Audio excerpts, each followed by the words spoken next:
Hey guys, we are the Super Metal Brothers and we are here to talk about the top 10 albums of 2019. But before we go on further, let me introduce myself. I'm Super Metal Brother Matt. And I'm Super Metal Brother Dane. 2019, Danny, how was it for the heavy metal world?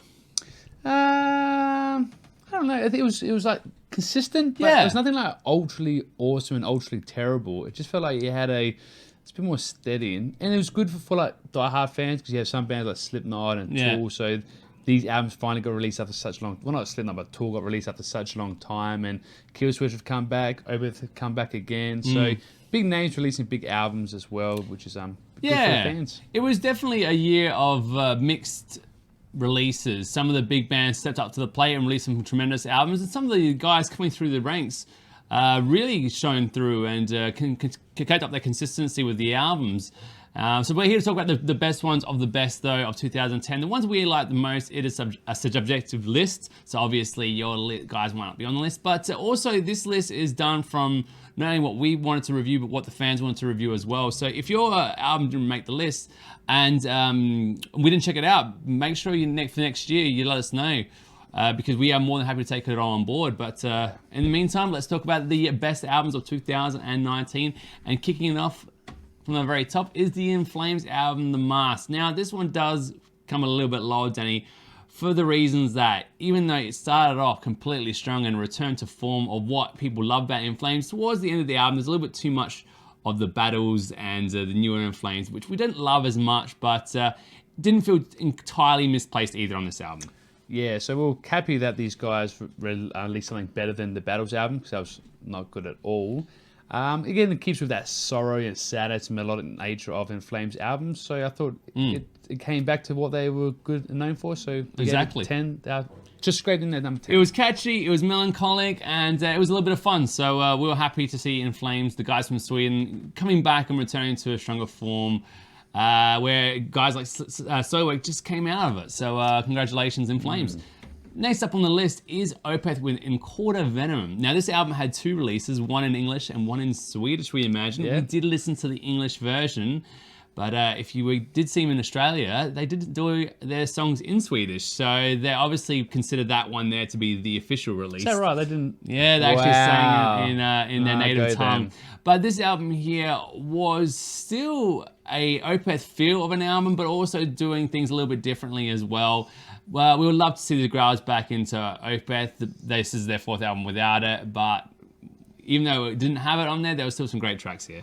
Yeah, definitely. Like, yeah, Growls pretty much gone, but this album here did well, like, create a tone and create a feeling and kind of take you on a bit of a journey and a bit of a storyline and the story arc of the album. And yeah, they did mix it up with some nice jazz elements, some nice heavy elements in there as well. So it was a very diverse album, but one I thought was good. It wasn't just like a slow, progressive, psychedelic rock album, but it actually had one which was still a bit hard rocky, but also a bit stripped back at times as well. So I thought they did a decent job of a new style of Opeth. I thought it was quite nice. Absolutely.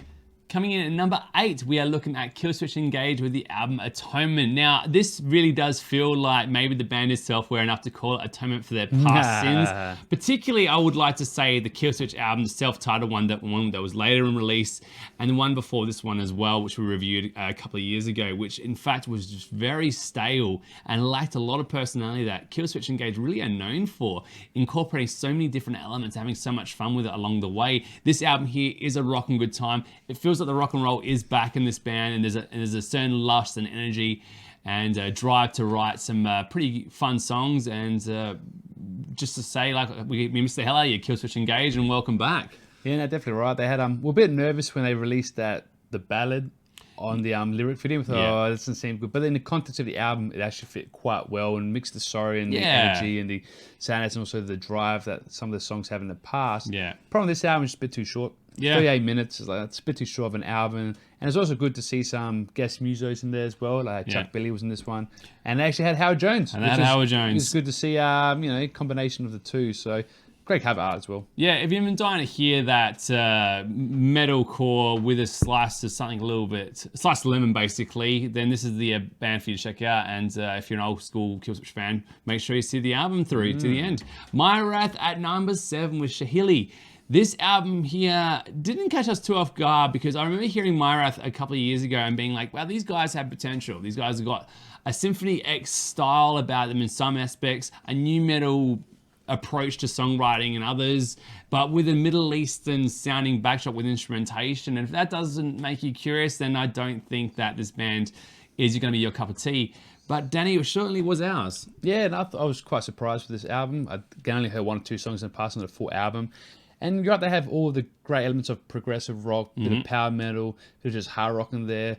Great singing, great guitar playing, good emotions to the songs, nice catchy melodies, and nice diversity throughout the songs to make it always engaging. So I was very happy with this album. So making top 10 for me was an easy choice, and and I was glad that it was good, very good album. I was quite happy with this one. Absolutely. At number 6, the Elysian Fields with New World Misanthropia. Yes, it does have that classic black and death metal name, but for all the right reasons, this album here just separated itself from bands like Anachronium and Astrum that we reviewed as well, for just being that little bit more girthier and heavier, I guess, in our sense. But not to say that the other album that we were talking about before, the other band we were talking about before, wasn't great, but this band just did that a little bit better, didn't it? I mean, it's also got the symphonic elements in as well, and the orchestration in, which you gotta love that, because it just puts another layer and that more depth and breadth to the songs. It really like immerses you into the songs for how they do it, and they did it quite well. They didn't overdo it, they didn't underplay it as well. So I was really happy when you hear it. It's just so epic. Like, you're just driving around, or you just listen like, just like fucking take over a country. But it was great. Death and Black, classic sounds, but just one which has a bit more girth and well-written songs to it. And not shit production. Absolutely. Next up, at number 5, Pythia with The Solace of Ancient Truth. Danny, I was fighting tooth and nail for this one to be on the list, and for the simple fact that this year is a world-class musicianship across the board, well-written songs, amazing sounds of harshness at times, beauty, dystopian, loving it. It's just like it's a whole journey of this album, and it was absolutely fantastically performed, and one that really I was thinking could go higher, but nonetheless it did make the top 10. Yeah, definitely right. It's a couple of big name musicians in here as well. You have the ex-lead guy from Biomechanical, and I think said Steve Smith as well. Exactly. Ex-Nevermore in there as well. So big names, but again different, but kind of somewhat blending those like hard rock groove elements, but also with the folky power metal side of it as well. So again, very dynamic album, and one which it feels like what bands like Lacuna Coil could have gone from their inception. They could have taken their sound this way. However, they would go on and try to keep in the mainstream with the commercial new metal groove sounds, but this band here kept to themselves and kept true to it and mixed it all together with incredibly dazzling performances across the board. The singing is phenomenal. The songs take on lives of their own with different uses of key signatures and time signature changes as well. It's a brilliant album, and one that I strongly recommend for you guys to check out if you're interested in something with a goth power metal tone. It's interesting. It's definitely a genre combining effort, but one that you'll be pleasantly to hear, I think. With some kick-ass guitar solos as well, man. You do get kick-ass guitar solos. And speaking of kick-ass guitar solos, Dream Theater, Distance Over Time. Number 4. The thing about Dream Theater is that I felt like there was a bit of a transition period when obviously they lost Mike Portnoy and received a new drummer, that there was a time where it was going to be a slow kind of getting me used to a company tour, and I really felt like now they're starting to really get not only the new lineup on board, but also this new sound they're trying to take on as well. And this is an effort of trying to do a lot of things and getting it to work mostly. Top musicians on their highest pinnacle, writing songs that are complex and layered and all that kind of stuff like that. But it is the band, doing fairly well, I think, even this late in their discography. Yeah, it's right. Well-written songs, nice melodies at times, some nice harmonies. Felt quite good to listen to as well. They weren't over technical, which is good at times. No. There wasn't that many like stupid 10-minute solos. Yeah, that's right. Can disconnect the listener to the song. So I thought they actually did elements quite well. A bit more mature sound, and again, typical Dream Theater. Nothing simple. Even the album title, Distance Over Time, you could just say Speed, but no, we have to make it technical all the time. No. It's a good album. It's a good album. Yeah, I think it's come back to what probably people around the Yeah. Train of Thought album stuff, that area probably get into as well. So Yeah. no, it's good work, Dream Theater. Well done. Number 4, Dream Theater. But number 3, maybe controversial for some, but for others, seems like a fair fit. Cattle Decapitation's Death Atlas. For some people, this was the album of the year, and we can get behind it. It did fall a little short with a couple of nitpicks that we found.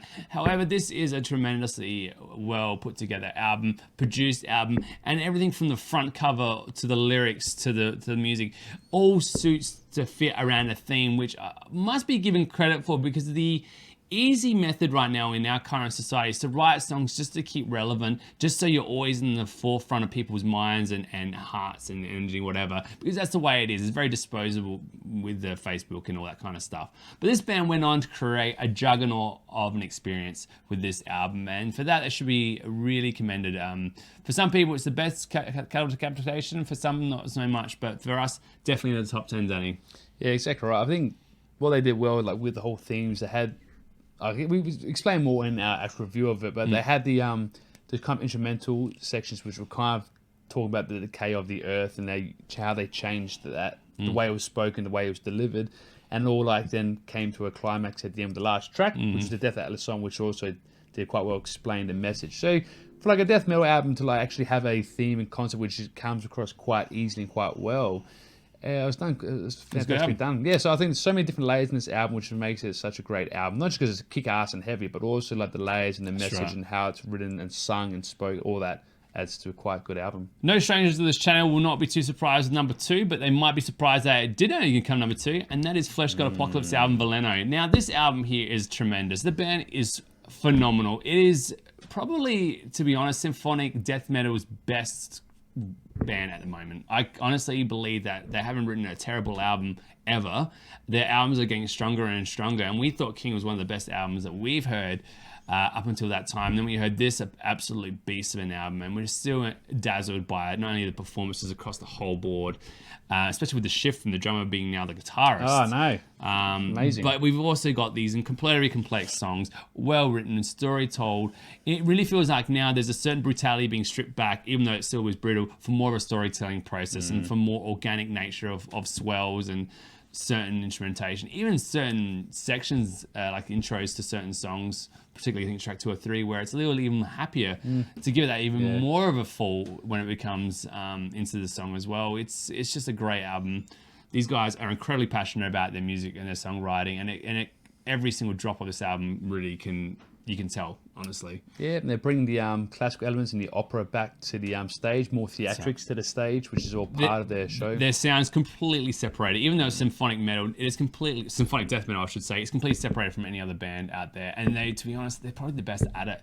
You know, from the compositional works to the guitars, drums, everything is literally done to a fine detail. You know, every band, you can tell every band member had a say in it, and to make sure that it was the right thing. You know, and it worked from strength to strength, and an absolute beast of an album. Yeah, no, it was a great album, and it was going to be number 1 for a long time this year, and then the second, actually near the end of the year, we had some really good albums come out, and the next one, which we gave number 1, was one of those albums. So Flesh God, fantastic. In the other year, probably would have won it again, but unfortunately, it was just pipped to the line. And it was pipped to the line by number one. And before we get to it, Danny, I wanted to say how this album, I can't see on anyone's list. This album, for some reason, has just been completely ignored by society. And for some reason, I will never know why, but it's probably got to do with the polarizing opinions on the band. And the number 1 album is Niles' Vile Natolic Rites. Danny, we can't really get too much into this without talking about it for hours, but why is it number 1 for the Super Metal Brothers? Well, we love epic, well-written, diverse, energetic, passionate, layered songs, which not just are great to listen to, very audible, but also can tell a story and drive you along and engage you and make you not want to stop the album. Or when the album stops, you want to start it and play it again. And this album, from the first track, captures you and brings you in with the winds and the sand and just the brutality. You're like, holy shit, what have I just listened to? It actually feels like the mummy coming in to destroy a city. And open the sarcophagus and then like the clay comes out. Like, oh, absolutely. it's chaos. And it actually feels like that. This band is incredibly underrated still, I feel. And the reason why is because this album is the best album I think Niles done to this date. For the simple reason is that they've actually mastered how to storytell a track and an album. And a lot of people keep considering their earlier works to be better. And I'm going to say straight up that they're just not. They have good ideas, hell, great ideas at times, but they didn't master how it is to write a song to connect all these ideas flawlessly and to not be disengaged with it. And I really feel like right now, Niles is at the top of their game, writing the incredibly amazing songs, but also they just can encapsulate what it is to be a guitarist in an atmosphere right now where it doesn't feel like they're being rewarded or even congratulated anymore. That being that show of musicianship and using that in the context of a great, well-written song is actually we're not evangelizing it anymore. You know what I mean? And I can't understand why. You know, it's actually quite sad to think that bands like Slipknot and Tool and Lacuna Coil and all that are still at the forefront of everyone's conversation about albums of the year. How has it not got to do with when you've got all these elements in place and they're working together to create an actual feeling of, and this is a fucking metal album, man. This is a metal album. This is a metal. When people say metal, this is what I feel. You know what I mean? Yeah. Like, Niles should be considered as like a Slayer. When you think metal, that sound like, it should be like, this is how it should sound like. It's easily one of the best death metal bands of all time. And right now, it is on our list as number one. Yeah, with all the church bells and hits everything in this album, all that. Like, because I'm saying this is an album. Those bands, like you said, like Slipknot, Lacuna Coil, and Tool, those albums are all individual songs chucked on something. There's nothing to say it's an album. This is an album. This is from start to finish. It all goes well together and blends well together to create a album. And that's something that you have to start saying to yourself, that when you hear something, it's not one or two songs which stand out. It's like, how does that song fit with that song and fit with that song, and how do those three songs tie together then to lead into the next song? All that has to be said when you say an album of the year. You just can't say it because, I like that song, or he's a good guitarist. No. You got to say every element, how it's sung, when the words are sung, the emphasis placed on every note, how that all makes a great album. And this one here did it. Yeah, it does. It just grabs you and takes you through an emotional amount of just kick-assery. And this is what metal does that no other genre can do. And this band here is the epitome. This album here is the epitome of heavy metal. And it's great. And I just cannot understand why it didn't, why so many people are disrespecting the name by saying that, this isn't their favorite album. Like, I can't understand why. It's just, it is a phenomenal piece. But not it's made top 10. It's pretty insulting. It actually is. I really start to believe that the community's like, nah, we should actually give it to things that it's safer to do so, and it's easier to do so because it has a commercial appeal. Yeah. But for people who are pushing a genre forward, separating themselves, but also creating extreme music as well, really should be congratulated, and doing it in a way that is engaging and is actually fresh and inspiring as well. You hear the album and you just go, freaking hell, every member of this band has just practiced so much to get to this level, to play so clean, crisp, and to have such great production behind it. And, and everything works for this album great. And everything on this album deserves praise of the highest order. So yeah. Excellent. Well done, Niles. And that is our list of Super Metal Brothers' top 10 albums of 2019. Did you like the list? Probably didn't. Probably not.